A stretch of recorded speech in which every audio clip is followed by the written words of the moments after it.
اے پیارے محمد، اگر تجھے نہ پیدا کرنا ہوتا نہ زمین بناتا، نہ آسماں بناتا، نہ سورج پیدا کرتا، نہ چاند کو پیدا کرتا، نہ اس کائنات کے اندر کسی چیز کو بناتا، نہ جنت و جہنم کو پیدا کرتا، نہ فرشتوں کو بناتا، نہ آسمان کو بناتا، نہ زمین بناتا، اگر محبوب تجھے پیدا نہ کرنا ہوتا۔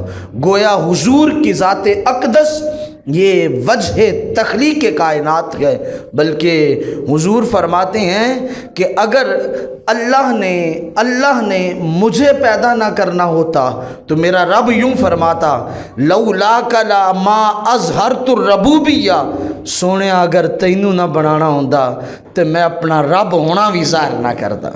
گویا اس کائنات کے اندر میرے رب نے اپنی ربوبیت کا جو اظہار کیا ہے وہ بھی اپنے محبوب کا صدقہ کیا ہے۔ گویا اس کائنات کو اللہ نے نوازا ہے تو صدقہ مصطفیٰ کا نوازا ہے۔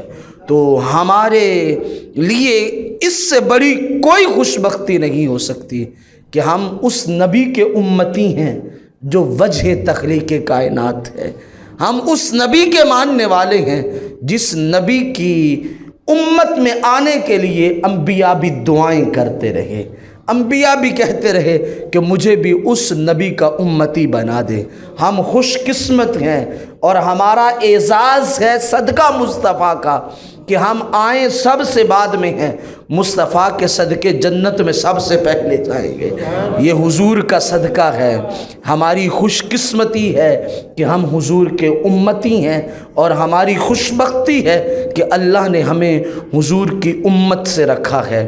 تو حضور کی ذات اقدس وجہ تخلیق کائنات ہے۔